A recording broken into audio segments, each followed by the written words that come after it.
All right, everyone, buckle up, because today we are diving deep, deep into the amazing world of breast milk and breastfeeding.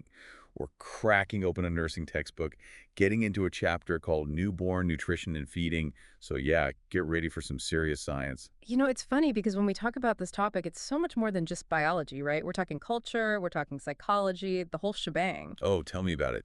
Even just reading about the complexity of breast milk itself had my head spinning. But this chapter, it goes even further, talking about all the different things that influence how families decide to feed their babies. Absolutely. It's about holding that scientific understanding, but also really acknowledging those real world experiences that families are having. 100%. So let's jump right into the science then. This textbook, it doesn't waste any time. Right off the bat, it hits us with the American Academy of Pediatrics recommendations, which, as a lot of you probably know, really push for exclusive breastfeeding for at least the first 6 months. But here's where it gets really cool. They don't just tell us what to do, they explain the why behind it.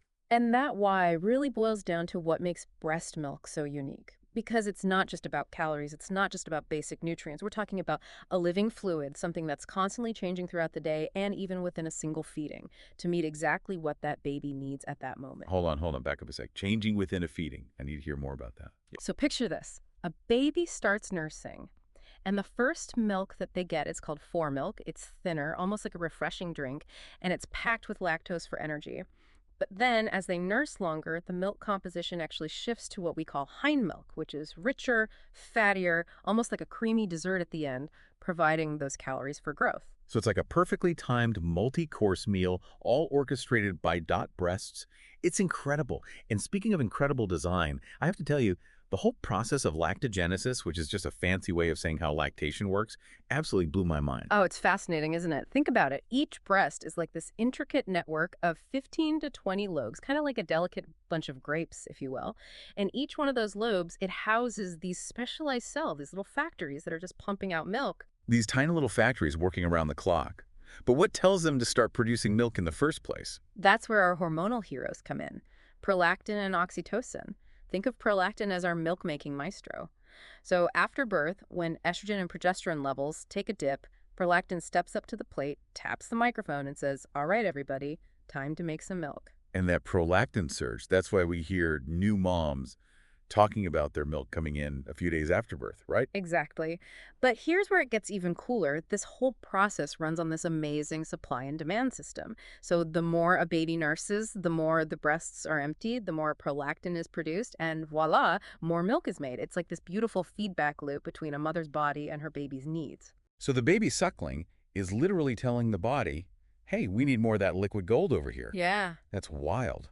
And our textbook even mentioned that just the thought of a baby can trigger milk ejection, which is mind-blowing. It's true. It really highlights that deep connection between a mother's mind and body. And it's all thanks to our other hormone hero, oxytocin. Oxytocin stimulates those tiny muscles around the milk ducts to contract and push the milk out. Kind of like, okay, team, time to deliver the goods. I love that analogy. So prolactin's like the production manager, making sure the milk is all ready to go. And oxytocin is our delivery driver, getting it where it needs to be. Makes this whole intricate process so much easier to understand. It's teamwork at its finest. It really is. But you know, as much as we're geeking out over the science here, we also have to acknowledge that choosing how to feed your baby is a really personal decision.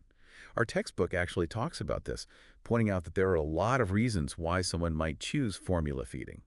And sometimes it's because of cultural influences or even just a lack of good information out there. And that's exactly why it's so important to have these conversations openly and honestly, right? Where Yeah, we're talking about all the different feeding choices without any judgment or pressure. absolutely. We are all about giving parents the information they need, not telling them what to do. And speaking of information, this chapter really tackles some of those common misconceptions around breastfeeding head on. For example, did you know that breastfeeding is not a foolproof method of contraception? Oh, such a common misconception.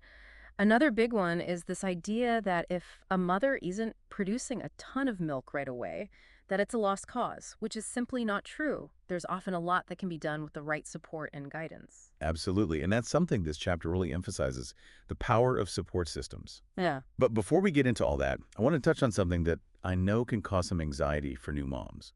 the medical side of things. Yeah, absolutely. Because there are some situations where breastfeeding might not be recommended. Right. And our textbook is very clear that it's not giving medical advice here, but it does mention a few specific conditions, like active tuberculosis or HIV, where breastfeeding is typically not advised. Exactly. And there are also some medications or treatments that might mean needing to make temporary or even permanent adjustments to breastfeeding plans. The bottom line is it's crucial to have open and honest conversations with your healthcare provider to make those informed decisions about feeding. Couldn't agree more. Every family is different, every situation is unique, there's no one-size-fits-all approach. Absolutely. Now, before we move on to the fascinating world of breast milk composition and all those incredible benefits, I'm curious, what are some of the most common myths or misconceptions that you've come across in your work? That's a great question. And I think one that comes up a lot is, one I hear all the time is that if a mother has a smaller chest, she won't be able to make enough milk. Well, wow. Yeah, I can see how that one gets started, but it makes absolutely no sense when you actually think about it. None at all. It's like forgetting that breast size is mostly about fatty tissue, not the milk making kind. Right. So you could have a smaller chest and still be a total milk-making machine. Exactly. Like we were talking about earlier, it all comes down to those lobes and those amazing milk producing cells. Okay, I'm glad we debunked that one. And, I feel like we could do a whole separate deep dive just on breastfeeding myths. Yeah. But for now, let's get back to the star of the show, the breast milk itself. Our nursing textbook chapter calls it dynamic and uniquely suited to human infants. And we've touched on this a bit, but it's so much more than just, food, isn't it? It really is. It's more like, personalized medicine, always adapting to exactly what that baby needs as they grow. Like, for example, let's talk about colostrum for a second, that early milk that's produced right after birth. Oh, yeah. Colostrum, I've heard it called liquid gold. And it's a pretty accurate description. We're talking this concentrated dose of antibodies, immune factors, and nutrients.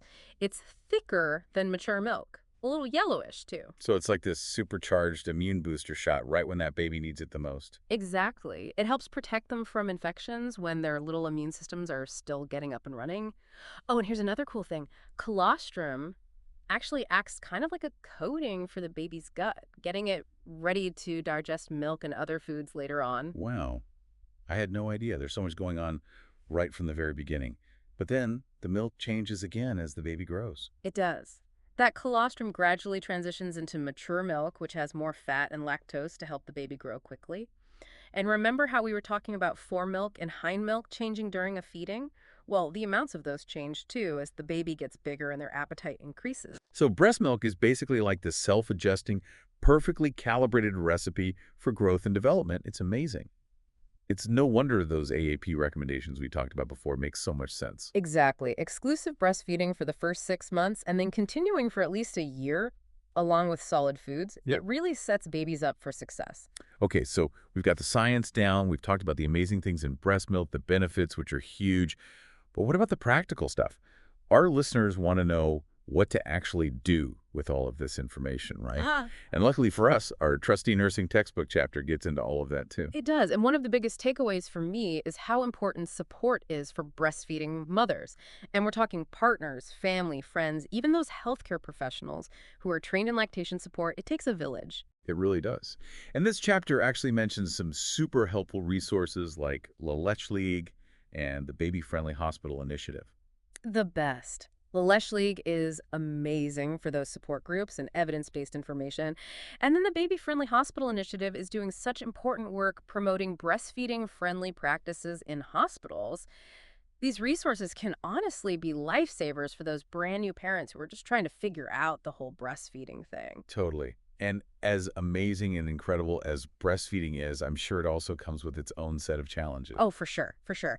Even with the best support and intentions, there are always going to be bumps in the road. In fact, our chapter has a whole section dedicated to those common concerns, things like engorgement, sore nipples, and worries about milk supply. All totally normal things that I'm sure almost every breastfeeding mom has experienced at some point. Right. Totally normal.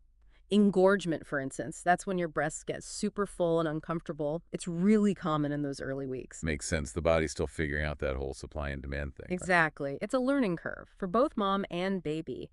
But simple things can make a big difference. Frequent feeding, getting a good latch, warm compresses. And then there's the issue of sore nipples, which, let's be honest, is a real concern for a lot of new moms. Absolutely. And it's nothing to be ashamed of at all. The good news is it can usually be solved pretty easily.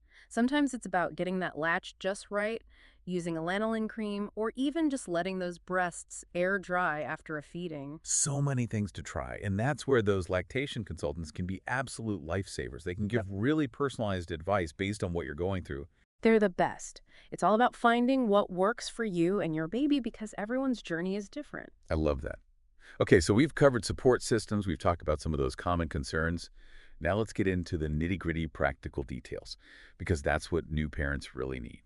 Our chapter gets into all of it: positioning the baby, how to tell if you've got a good latch, how often to feed, how long each feeding should be. All so important, and I know it can feel overwhelming at first, but with practice and the right support, it honestly becomes like second nature. Practice makes progress, as they say. Yeah. But, even with the best preparation in the world, sometimes things don't quite go according to plan. So let's talk about some of those what-if scenarios that I know can really weigh on new parents' minds. What if my baby isn't gaining enough weight? What if I'm not making enough milk? Those are such valid concerns, and it's completely normal to feel a little anxious about it, especially in those early days. But the most important thing to remember is you are not alone. Yes. Reach out for help. Exactly. Talk to your pediatrician, talk to a lactation consultant. They can really help you figure out what's going on, offer some reassurance, and give you advice that's specifically for you and your baby. And remember, they've seen and heard it all, so there's zero judgment. Exactly. It's like having a superpower, right? Right. Having that breast milk ready to go, even when you can't be there in person. And speaking of superpowers, we're back with the final part of our deep dive into all things newborn nutrition.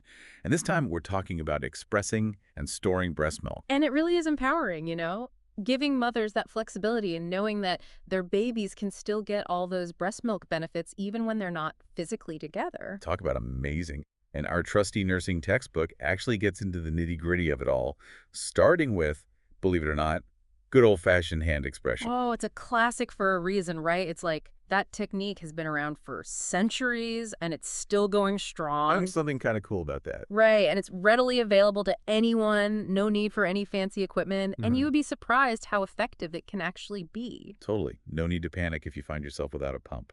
But speaking of pumps, our chapter talks about those too. And apparently they come in all shapes and sizes these days. Oh, you're telling me. They really do. Manual, electric, hospital grade, portable, you name it. There's a pump out there with your name on it. The trick is finding one that actually fits your lifestyle, your needs, your budget, all of that. So much to consider. Yeah. But once you've expressed all that liquid gold, what then? How do you keep it fresh, keep it safe? What does the nursing textbook recommend? Well, first and foremost, cleanliness is key. So we're talking clean containers, make sure they're airtight, and then it's all about storing that milk at the right temperature. Refrigerator or freezer, depending on how long you're planning to keep it for. Got to make sure that super milk stays super, right? So who benefits most from this whole expressing and storing thing? I'd imagine working moms are probably at the top of the list. Definitely. For mothers who are heading back to work or school, being able to pump and have that stash of milk ready to go, it means they can keep their supply up and make sure their babies are still getting all those breast milk goodies, even when they can't be there for every feed. It's like having that safety net, that backup plan, which I'm sure is such a relief for a lot of moms. Oh, absolutely. And it's not just for working moms either. For mothers who maybe have medical reasons that make it difficult to breastfeed directly, or babies who need a little extra help with feeding, express milk can be a total game changer. So many possibilities. Our chapter even talks about milk banks, which I think is such a cool concept. Oh, it's amazing, isn't it? It's like the ultimate act of generosity. Donating your breast milk so that those premature or medically fragile babies who need it most can get the nourishment they need. I love that there are options like that available. It really drives home the point that when it comes to feeding your baby, knowledge is power, and having choices is so important. And our nursing textbook makes that so clear. Yes, breastfeeding has a ton of benefits, but ultimately the way you choose to feed your baby is a deeply personal decision. 100%. Informed decision-making above all else. And, the sport shouldn't just stop at deciding how you want to feed either. This chapter really highlights that for a lot of moms, breastfeeding comes with this ongoing need for care and support too. It's so true. Taking care of the caregiver is so, so important. Does a nursing textbook have any words of wisdom on the self-care front? Oh, it covers a lot, actually. Everything from eating a healthy diet, staying hydrated as much as you can when you're up all night with a newborn, to making sure you're getting enough rest, even if it's just in little bits and pieces. There's also some good advice in there about breast care, like what to do if you're having any issues and guidance on medications that are safe to use while breastfeeding. Oh, and they even talk about the effects of caffeine and alcohol, which I'm sure a lot of moms are curious about. It's all about being informed, making those choices that feel right for you and your baby, and knowing when to ask for help. Exactly. Never be afraid to reach out to your doctor or lactation consultant if you've got questions. They are there to support you every step of the way, which is a great note to end on, I think. We've officially reached the end of our deep dive into newborn nutrition. We've covered so much ground of the science, the practical stuff, those what-if moments that every new parent worries about. And we've seen firsthand just how amazing breast milk is, this perfectly designed, constantly changing substance that's made specifically for human babies. It really makes you appreciate the power of nature, doesn't it? That connection between a mother and her child. It really does. And it makes you wonder, what else is out there? If breast milk is this incredible, this unique, what other amazing discoveries are waiting to be made in the world of infant nutrition? Just something to think about. And on that note, we'll wrap things up for today. As always, thanks for joining us for another deep dive. Keep those brains engaged, and remember, knowledge is best shared.